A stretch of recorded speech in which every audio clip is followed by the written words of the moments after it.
प्यारे साथी नमस्कार। मैं प्रमोद स्वागत करता हूं आपके अपने परिवार ब्लैक कमांडो रिटर्न्स के इस यूट्यूब चैनल पे। साथी मैं आपके साथ मैथ की क्लास में परसेंटेज को डिस्कस कर रहा था और डिस्कस करते हुए हम टाइप 9 तक पहुंच चुके थे। इससे पहले की क्लास में टाइप 9 के अंतर्गत 5 क्वेश्चन को करवा दिया गया था। ये छठे क्वेश्चन था और इसको मैं होमवर्क में दिया था। तो साथी देखना, एक क्लास को होमवर्क से शुरू करते हैं। आने छठे क्वेश्चन से शुरू करता हूं, तो देखिएगा क्वेश्चन क्या है।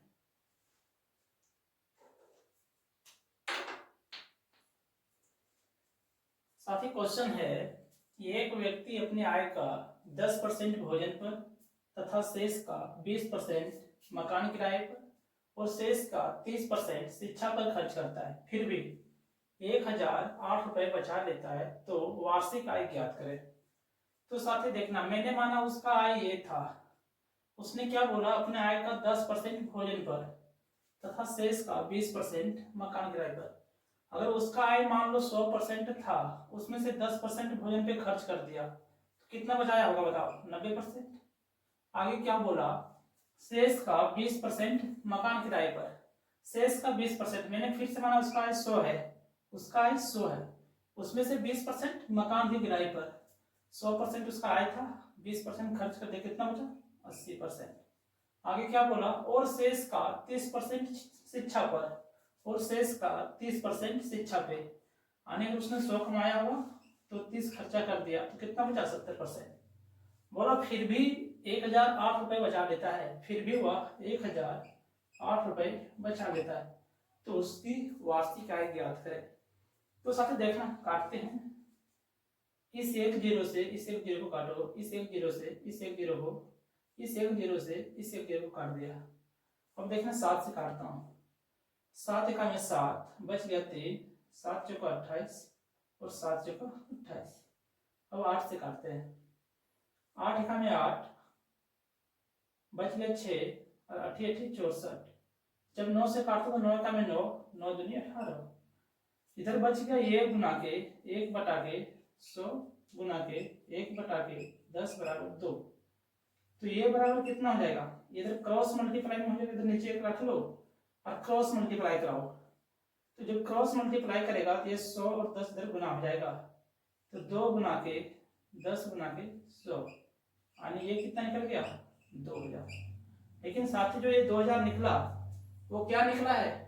उसका मासिक आय, मासिक आय निकला है। क्योंकि देखो, एक व्यक्ति अपने आय का 10% भोजन पे तथा शेष का 20% मकान किराए पर और शेष का 30% इतना पर खर्च करता है, फिर भी 1008 रुपये बचा देता है, तो वार्षिक आय बताना था। ये मासिक आय दिया हुआ था, सर क्वेश्चन में कहीं प्रॉब्लम कर दिया क्या? अपने मासिक आय का, ये मासिक आय का था, मासिक आय का था, यानी वह महीने का 2000 रुपये कमा रहा है, तो बोला वार्षिक आय बताओ। वार्षिक आय यानी एक वर्ष में कितना होता है? एक वर्ष में होता है 12 मंथ, और उसने एक मंथ में इतना कमाता है 2000 रुपये, तो 12 मंथ में कितना कमाएगा? तो 12 गुना के जब 2000 करूंगा, यानी 24,000 रुपये उसका वार्षिक आय होगा। साथी एक चीज ध्यान रखने वाला बात यह था, 10% भोजन पे जहां भी शेष शब्द जुड़ गया, जहां भी शेष शब्द जुड़ा हो, हम उसको हमेशा 100 मानूंगा और जितना बोले उतना 100 में ही घटा लूंगा। जैसे अपने आय का 10% भोजन पे मैंने आय माना 100 और 10% खर्च कर दिया, तो कितना बचा? 90। बोला शेष का, शेष शब्द जब भी आएगा तो 100 से ही तुलना करूंगा। मैंने फिर से माना उसका आय 100 रहा होगा और 20% मकान किराए पे खर्च कर दिया, यानी 100 कमाए 20 खर्च किया, तो कितना बचाया होगा? 80। आगे बोला फिर शेष का 30% शिक्षा पे, शेष शब्द लगा हुआ है यहाँ भी, और जहां भी शेष लगता है मैं 100 से तुलना करता हूँ। मैंने माना उसका आय 100 था और 30% खर्च कर दिया, तो कितना बचा होगा? 70। फाइनली काटने के बाद उसका मासिक आय बना ये जो था ये मासिक आय था, मासिक आय, ये इसका मासिक आय था। हमसे पूछा हुआ था वार्षिक आय बताओ, वार्षिक आय, ये है इसका वार्षिक आय, वार्षिक आय, यानी वार्षिक आय 24,000 रुपए होंगे। तो उम्मीद करता हूँ समझ में आया होगा। ये क्वेश्चन होमवर्क के लिए था। अब देखना अगला क्वेश्चन इसी टाइप का, क्वेश्चन नंबर 7 देखना।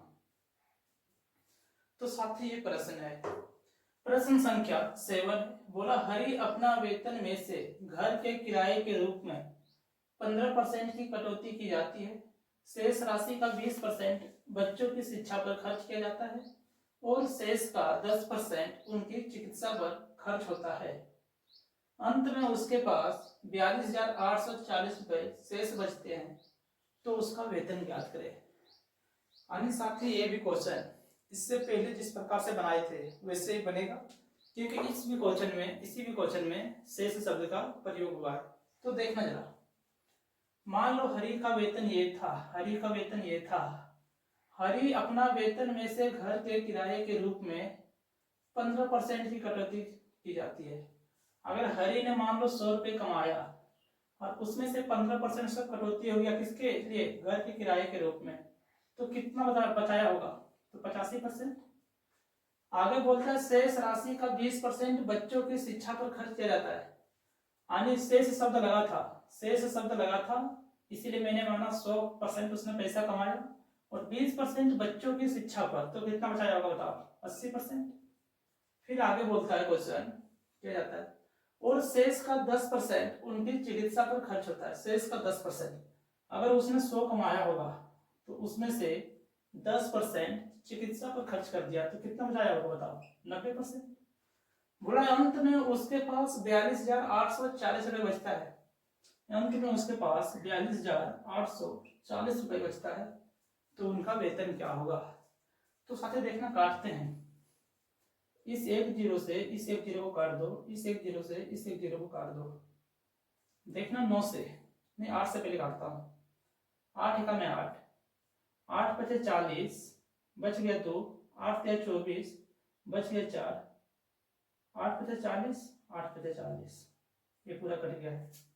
अब 9 से 9 एका में 9, 9 एका में 9, 9 पचे 45, कितना बच गया 8, 8 बच गया, तो 9 9 81, बच गया 4, 9 पचे 45। अब 5 से काटता हूँ, 5 से 20 पचे 100 और 70 पचे 85। जरा 17 से काटो, 17 एका में 17 और 17 तिया 51, कितना बच गया 51, 8 बचा कि नहीं, तो 70 पचे 85। अब फाइनली बचा जो 1 गुना के 1 बटा के 20 गुना के 1 बटा के 100 बराबर 35। अब इनको यहाँ पे क्रॉस में मल्टीप्लाई कर लो, इसके नीचे कुछ भी नहीं थी, 1 मान लो, 1 से जब पूरे को गुना करूंगा तो सिर्फ ये ही बनेगा, और जब इसको पूरा गुना करूंगा 20 गुना के 100 गुना के 35, तो ऐसे हो जाएगा 20 गुना के 100 गुना के 35। 35 गुना के 2 करूंगा तो 70 और 70 पर 3 जीरो, यानी एक जो आया था 70 पर 3 जीरो, यानी जो एक आया था वो 70,000 था, यानी ऑप्शन सी इस प्रश्न का सही उत्तर होगा। साथ ही कुछ करना नहीं था इस प्रश्न में, जहां भी शेष शब्द लगा हुआ है वहां से मैं उसको 100 ही मानूंगा। अब जितना खर्च कर रहा है, जैसे इसका मैंने माना 100 था, आए 15 खर्च हो गया, तो कितना बचाया होगा 85। बचत को लिखता हूँ ऊपर में, आगे देखो शेष शब्द लगा था, मैंने 100 माना, उसमें से 20% बच्चों की शिक्षा पर, अगर 100 कमाया और 20% खर्च कर दिया तो कितना बचाया होगा 80। आगे बोला शेष शब्द लगा, शेष का मैंने मान लिया 100% था और 10% उनकी चिकित्सा पर, अगर 100 कमाता है और 10% चिकित्सा पर खर्च किया तो कितना बचाया होगा 90। फाइनली काट पीट के कितना आया आंसर 70,000। उम्मीद करता हूँ समझ में आया होगा। देखना अगला क्वेश्चन जो इसी टाइप का है और इसी प्रकार के हैं, तो समझता हूँ अगला क्वेश्चन है क्या। तो साथी ये प्रश्न है, प्रश्न संख्या 8 है। प्रश्न संख्या 8 क्या कहता है उसको समझना। बोल रहा राजू यातायात तथा भोजन पर क्रमशः अपना आय का 10% तथा 20% खर्च करता है। वह शेष आय का 30% कपड़ा पर खर्च करता है तथा शेष आय को बचा लेता है। यदि उसकी बचत 26,460 रुपए है तो उनकी कुल आय ज्ञात करें। तो साथी देखना इसको कैसे सॉल्व करूंगा, उसी मेथड से सॉल्व करना है। साथी मैंने माना उसका आय था ये रुपए था, उसने बोला राजू कि यातायात तथा भोजन पर क्रमशः अपनी आय का 10% और 20% खर्च करता है। यानी यातायात पर 10% और भोजन पर 20%। तो बता कितना खर्चेगा टोटल? 30%। इसको इसलिए जोड़ रहा हूं, इनको इसलिए जोड़ दिया, खर्च को, एक खर्च है, खर्च कितना हो गया? 30%। देखो राजू यातायात तथा भोजन पर क्रमशः अपनी आय का 10% और 20% खर्च करता है। मैं इन दोनों आय को, खर्च को इसलिए जोड़ दिया क्योंकि बीच में कहीं भी शेष शब्द का प्रयोग नहीं हुआ था। इन दोनों खर्च को मैंने इसलिए जोड़ा क्योंकि इन दोनों के बीच में कहीं भी शेष शब्द का प्रयोग नहीं किया था। और मैं इससे पहले की क्लास में बता रखा था कि जहां भी शेष शब्द का प्रयोग ना होता है मैं वहां पे सारे खर्च को एक साथ जोड़ देता हूँ। यहाँ भी देखो यातायात और भोजन पर इसके बीच में कहीं भी शेष शब्द का प्रयोग नहीं हुआ, यानी ये दोनों जोड़ दो। मान लो राजू का जो आय था वो 100% था, उसमें से 10% यातायात पर और 20% भोजन पर खर्च हो गया। टोटल खर्च कितना हो गया? 30। अगर 100 रुपए कमाया और 30 खर्च कर दिया तो बताओ बचाया कितना होगा? तो 70। आगे क्या बोला? वह शेष आय का, अब देखो शेष शब्द यहाँ पे है, यहाँ पे शेष शब्द है, वो बोला शेष आय का यानी 100 का 30% कपड़ा पे खर्च करता है। अगर 100 कमाया होगा और 30% कपड़ा पे खर्च किया तो कितना बचाया होगा? बताओ 70 खर्च करता है। तथा शेष आय को बचा लेता है, यदि उसकी बचत 26,460 रुपए है तो उसकी कुल आय याद करें, यानी बचत कितना है? 26,460 रुपए। अब देखो जरा काटते हैं इसको, इस 10 से इस 10 को काटो, इस 10 से इनको काटो, 7 से 7 या 21 बच गया 5, 7 7 49 बच गया 5, 7 8 56 और 0, 7 से 7 5 35 बच गया 2, 7 6 28 और 0। अब यहाँ पे सिर्फ ये बचा है, गुना के 1/100 बराबर 540। इसके नीचे कुछ भी नहीं तो एक मान लो, क्रॉस मल्टीप्लाई कराओ, 1 गुना के 1 करूंगा 1 बनेगा, 1 गुना के 1 करूंगा तो यही बनेगा, बराबर ये 100 गुना के 540 हो जाएगा, 100 गुना के 540 यानी 540 पर डबल 0 यानी 54,000 इस प्रश्न का सही उत्तर होगा। तो उम्मीद करता हूं ये भी क्वेश्चन आपको समझ में आया होगा। इस क्वेश्चन में यहाँ पे देखो भोजन, यातायात तथा भोजन, इसके बीच में कहीं भी शेष शब्द का प्रयोग नहीं हुआ था, और जहां भी शेष शब्द का प्रयोग नहीं होता है वहां पे दोनों खर्च को मैं जोड़ लेता हूं एक साथ, इसीलिए इन दोनों को एक साथ जोड़ दिया 30%। और जब 100 कमाया और 30 खर्च हुए तो कितना बचाया होगा? 70। यहाँ पे शेष शब्द का प्रयोग हुआ था तो इसलिए मैंने 100 माना और 30% खर्च किया है तो 70 बचाया होगा। ऊपर वाले वैल्यू को हमेशा बचत में लिखते हैं, इनको हमेशा बचत लिखते हैं, ऊपर में हमेशा बचत लिखते हैं और नीचे हमेशा आय को लिखते हैं। यानी आय 100 था तो 70 बचत किया, कैसे? 30 खर्च हो गया, 10 और 20 30, 100 उसका आय था और 30 कपड़े पे खर्च हो गया, कितना बचा होगा? 70। फाइनली बचत कितना है? इतना। तो फाइनली काटने के बाद 54,000 इस प्रश्न का सही उत्तर बना।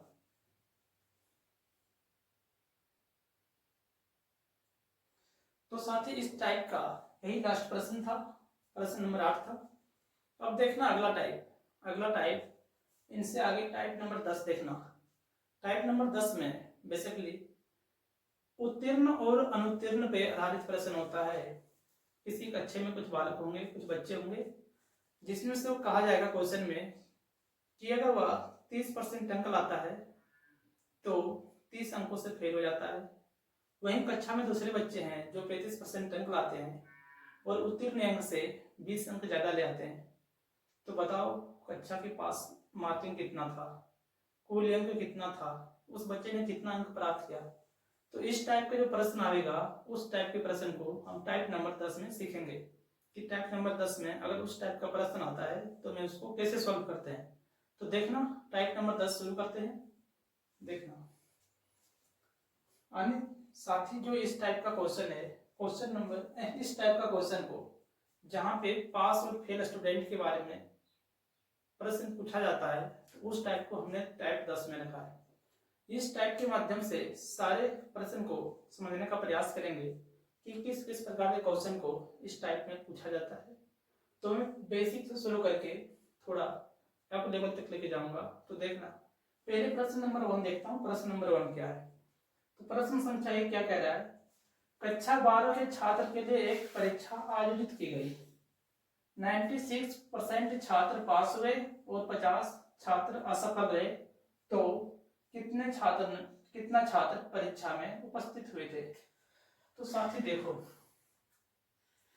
टोटल जो पास हुआ है, पास जो हुआ वो 96% छात्र पास हुए। तो बताओ फेल कितना हुआ होगा? तो फेल हुआ होगा 4%। तब तो टोटल बनेगा कितना? 100%। देखो जरा, मैं मानता हूं कि टोटल बच्चे 100% थे कक्षा में, टोटल 100% बच्चे उपस्थित थे। उसमें से बोल रहा है 96% छात्र पास हो गए। 96% छात्र पास हो गए, तो फेल कितना हुआ होगा? तो फेल हुआ होगा 4%। परसेंटेज में 4% फेल हो रहे हैं, और स्टूडेंट कितना फेल हो रहा है? 50। तो मैं यह कह सकता हूं कि 4% बराबर है 50 स्टूडेंट के। तो 1% बराबर कितना हो जाएगा? तो 50/4। तो चाहिए क्या चीज में? तो कितने छात्र परीक्षा में उपस्थित था? टोटल कितना था? 100% प्रेजेंट था, तो 100% का मान चाहिए। तो 50/4 और 100 का मान चाहिए, तो 100 से मल्टीप्लाई करो। तो देखो, 4 का में 4 और 25 का 100, तो कितना हो जाएगा बताओ? 25 बच्चे 125, 125 और 1 0। यानी टोटल छात्र थे वो 1250 स्टूडेंट थे। कुल छात्र कितना था बताओ?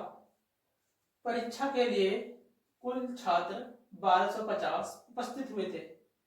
अच्छा, बोला था पास जो हुआ है 96% हुआ है। अगर मैं पूछूंगा बताओ टोटल कितने स्टूडेंट पास हुआ था, तो क्या मैं निकाल सकता हूँ इसको? तो आराम से। अगर 1% का वैल्यू 50/4 आ गया, तो पास अगर निकालना है तो 96% पास हुआ है, तो गुना 96 कर दो, तो ऐसे भी निकल जाएगा। देखो, अगर हमसे पूछता पास स्टूडेंट पूछता, तो 1% का मान कितना आ गया था? तो 50/4। पास कितना हुआ था? 96%। ये ना पास हुआ 96%, तो 96 से मल्टीप्लाई कर दो, काटो। 4 एका में 4 और 24 का 96, और 24 में आगे 5 करूंगा तो 120 बनेगा। 120 और 1 0 यानी 1200। अब देखो, टोटल छात्र था कितना? 1250। पास कितना हो गया? 1200। और फेल कितना हुआ था? 50। देखो, फेल हुआ था 50 छात्र, टोटल था 1250। तो बताओ पास कितना हुआ होगा? 1200। आने अगर इस प्रश्न में कुछ ही पूछे कि बताओ कुल छात्र कितना थे, कितना पास हुआ, कितना फेल हुआ, तो मैं सारे का डाटा को निकाल सकता हूँ। नहीं तो यहाँ भी आप समझ सकते थे कि 50 फेल हुआ था और टोटल था 1250, पास कितना होगा? 1200। अगर टोटल 1250 बच्चे थे और 1200 पास हुए हैं, तो फेल कितना हुआ होगा? 50 छात्र। तो उम्मीद करता हूँ समझ में आया होगा ये क्वेश्चन। अब देखना है अगला क्वेश्चन, क्वेश्चन नंबर 2 को देखना। साथी, क्वेश्चन टाइप 10 का क्वेश्चन संख्या 2 है। प्रश्न संख्या 2 क्या बोल रहा है? दीक्षा ने एक परीक्षा में 58% अंक प्राप्त किया, जिसके अधिकतम अंक 450 थे। तो बताओ दीक्षा ने उसमें से कितना अंक प्राप्त किया? तो देखना, मैंने माना टोटल 100% अंक था, ठीक है ना। दीक्षा ने कितना लाया? दीक्षा ने जो लाया है, उसने बोला कि 58% अंक प्राप्त किया, यानी दीक्षा ने 58% अंक प्राप्त किया। तो शेष कितना बच गया बताओ? शेष बच गया, कितना बच गया? 36% शेष बच गया। हमें इसका कोई मतलब भी नहीं था। आगे देखा क्या बोला? दीक्षा ने एक परीक्षा में 58% अंक प्राप्त किया, जिनके अधिकतम मार्क 450 थे। यानी पूरा परीक्षा का मान कितना था 450। तो उस परीक्षा में कितना अंक उसे प्राप्त हुआ। यानी मैंने माना कि टोटल 100% अंक था उस परीक्षा का, उसमें से दीक्षा ने लाया 58%, तो बच कितना गया होगा 36%। वो 36 नहीं 58 और 2 60 यानी 42%। देखो जोड़ के 100 ही बनेगा। वो बोला कि परीक्षा का अधिकतम मार्क्स 450 था, हमारे अकॉर्डिंग अधिकतम मार्क्स कितना है 100%, यानी 100% का मान 450 था। 100% का मान 450 था, तो 1% का मान कितना आ जाएगा 450 बटे 100। हमसे पूछा बताओ दीक्षा ने कितना अंक लाया था 58%, तो दीक्षा ने 58% लाया है, तो 58 से मल्टीप्लाई कर दो। तो देखना नहीं रुको आगे स्टेप में करता हूँ। पूछा 58% का मान यानी दीक्षा का, तो 450 बटे 100 और 58% का मान चाहिए, तो 58 से मल्टीप्लाई करूंगा।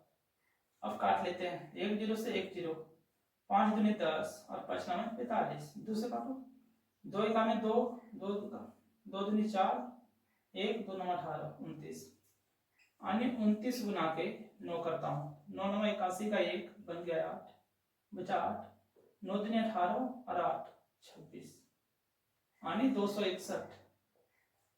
261 मार्क्स। यानी 58% का वैल्यू कितना बन रहा है 261 मार्क्स।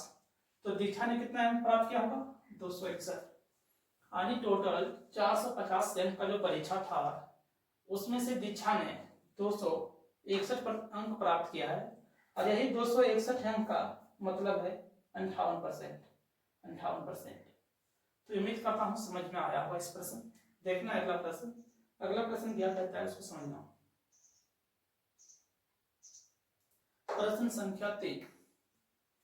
तो साथ देखना प्रश्न क्या है। प्रश्न बोल रहा है कि राखी ने मोहन से 12 अंक अधिक प्राप्त किया यदि राखी ने पूर्णांक 200 में से यानी कुल 200 मार्क्स में से 54% अंक प्राप्त किया है, तो मोहन ने कितना अंक प्राप्त किया।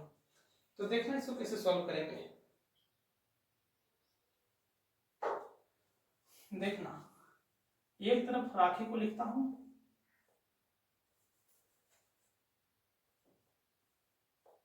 और इधर है मोहन। बोला राखी ने मोहन से 12 अंक अधिक प्राप्त किया। अगर मोहन ने x मार्क्स प्राप्त किया होगा, तो राखी ने x प्लस के 12 अंक प्राप्त किया होगा। ये अंक है, ये अंक। आगे देखना क्या बोला। यदि राखी ने पूर्णांक 200 में से यानी कुल मार्क्स 200 में से 54% अंक प्राप्त किया हो। कितना 54% अंक प्राप्त किया हो। परसेंट हटाऊंगा तो नीचे 100 आएगा, तो काट लो 1 0 2 0 1 0 2 0 54 दूनी 108। यानी अगर अंक की बात करूं तो अंक कितना प्राप्त किया है 108। राखी ने अंक प्राप्त किया है 108, तो पूछा क्या, तो बताओ मोहन ने कितना अंक प्राप्त किया। मोहन ने कितना अंक प्राप्त किया होगा। तो देखो मोहन से राखी 12 अंक अधिक प्राप्त किया है। मोहन अगर x अंक प्राप्त करेंगे तो राखी उससे 12 अंक अधिक यानी x प्लस के 12 अंक। तो हमसे पूछा मोहन का अंक बताओ, तो मोहन का अंक कैसे निकालूंगा। x प्लस के 12 बराबर 108, x बराबर 108 माइनस के 12 कितना बन जाएगा, तो 96। x का मान 96 आ गया, और मोहन ने x अंक प्राप्त किया था यानी इसका मान कितना गया 96। तो इस प्रश्न का सही उत्तर 96 होगा। नहीं तो ऐसे देख लो, बोला था क्या, राखी ने मोहन से 12 अंक अधिक प्राप्त किया। मोहन से यानी राखी जितना अंक लाया होगा उसमें से 12 अंक कम लाएगा कौन, मोहन। राखी जितना अंक प्राप्त किया है उसमें से 12 अंक कम प्राप्त किया हुआ किसने, मोहन। तो अगर राखी ने 108 अंक लाया है तो इसमें से 12 अंक कम कर दो तो 96 से बनेगा, और यही मोहन ने प्राप्त किया है, यानी मोहन का 96 मार्क्स है। उम्मीद करता हूँ समझ में आया होगा। देखना मैं एक बार और बताता हूँ। बोला 2 व्यक्ति है, बोला राखी ने मोहन से 12 अंक अधिक प्राप्त किया। मैंने माना मोहन x अंक लाया है, तो राखी x प्लस के 12। आगे बोला राखी कुल अंक 200 में से 54% अंक प्राप्त किया, तो 200 का 54% निकाल दिया तो कितना निकला 108। यानी राखी ने 108 अंक प्राप्त किया है और राखी कितना अधिक प्राप्त किया है मोहन से? 12 अंक अधिक प्राप्त किया है। यानी मोहन से 12 अंक अधिक प्राप्त किया तब जाके इसको 108 अंक मिला। तो अगर मोहन का अंक हमसे पूछा जाए तो इस 108 में अगर 12 घटा दूंगा जो अधिक मिला था तो बता मोहन का निकलेगा नहीं निकलेगा? तो अगर 108 में नॉर्मली यहीं पे 108 में 12 अंक घटा दूं तो देखो ऐसे भी 96 नहीं बन रहा है, नहीं तो ऐसे भी निकाल सकते थे 96 से आएगा। तो उम्मीद करता हूँ समझ में आया होगा ये प्रश्न। देखना अगला प्रश्न क्या है उसको समझना। साथ ही प्रश्न संख्या 4 है जो टाइप 10 का है। देखो प्रश्न संख्या 4 क्या बोल रहा है, एक परीक्षा में उत्तीर्ण होने के लिए 33% अंक की आवश्यकता है। अनेक परीक्षा है जिसको पास करने के लिए 33% अंक लाना आवश्यक होता है। बोला एक परीक्षार्थी यानी एक विद्यार्थी ने 210 अंक प्राप्त किया, एक विद्यार्थी ने 210 अंक प्राप्त किया और 21 अंकों से फेल हो गया और वह 21 अंकों से अनुत्तीर्ण हो गया यानी फेल हो जाता है। तो परीक्षा की कुल पूर्णांक ज्ञात करें। तो देखो बताओ परीक्षा पास करने के लिए कितना परसेंट का जरूरत है? तो पास करने के लिए बोला 33% अंकों की आवश्यकता है। यानी जो स्टूडेंट 33% अंक ले आएगा वो सफल हो जाएगा। अब एक विद्यार्थी कोई है जिसने 210 अंक लाया, इसने कितना लाया? 210 अंक लाया और वह 21 अंकों से अनुत्तीर्ण हो गया यानी फेल हो गया। 21 अंकों से फेल हो गया यानी एक विद्यार्थी था जिसने 210 अंक लेके आया और 21 अंकों से फेल हो गया। अगर वो विद्यार्थी 21 अंक और लाते तो क्या पास होता है? नहीं होता। क्वेश्चन बोल रहा है कि एक विद्यार्थी ने 210 अंक लाया और 21 अंकों से फेल हो गया। अगर उस विद्यार्थी का 210 अंक था और उसने 21 अंक और लाता तो पास हो जाता।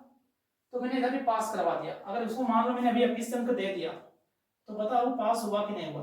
पास हो गया। ये अंक है, पास अंक है। तो पास परसेंटेज है 33%, पास परसेंटेज है 33% और पास अंक कितना बन गया? तो 1 2 और 1 3 231 यानी 33% का मान बन रहा है 231 अंक। तो हमसे पूछा था बताओ परीक्षा में कुल पूर्णांक कितना है यानी टोटल मार्क्स टोटल कितना परसेंट होता है बताओ? टोटल अपने आप में होता है 100%। अगर 33% का मान 231 है तो 100% का मान बताओ। अगर 33% का मान 231 है तो 1% का मान कितना हो जाएगा? तो 231 बटेगा इस 33 कहाँ जाएगा? तो भाग में 33 चाहिए टोटल मार्क्स यानी 100% का मान। तो 100% का मान चाहिए तो 231 बटा के 33 और 100 का मान चाहिए तो 100 से मल्टीप्लाई कर दो।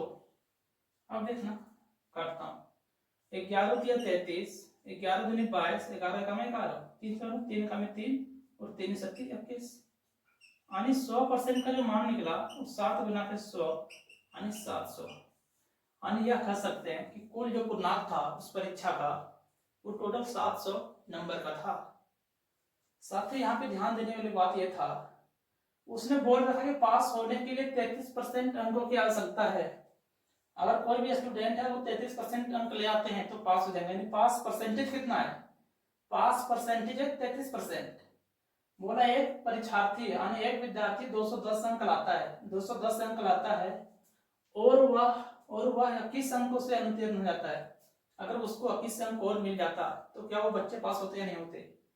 तो मैं उसको 21 अंक और दे दिया और पास करवा दिया तो पास हो गया। यानी पास परसेंटेज था 33% और पास अंक कितना बन गया? 231। तो 33% का मान 231 है। उसने पूछा परीक्षा के कुल पूर्णांक ज्ञात करें। कुल पूर्णांक अपने आप में कितना होता है? परसेंटेज में 100% होता है तो 100% का मान चाहिए था। अब 33% का मान 231 है तो 1% का मान कितना हो जाएगा? ये 231 यहीं पे रहेंगे, ये 33 इधर गुना में है बराबर कैसे जाएगा तो नीचे भाग में चला गया। अब 100% का मान चाहिए था तो 100 बराबर 231 बटा के 33 और 100 का मान चाहिए तो 100 से मल्टीप्लाई कर दो। फाइनली काटने के बाद कितना निकला? 700। तो इस प्रश्न का सही उत्तर 700 होगा। उम्मीद करता हूँ आज का क्लास सभी को समझ में आया होगा। इससे आगे के क्वेश्चन को मैं कल डिस्कस करूंगा। तब तक सभी के लिए जय हिंद।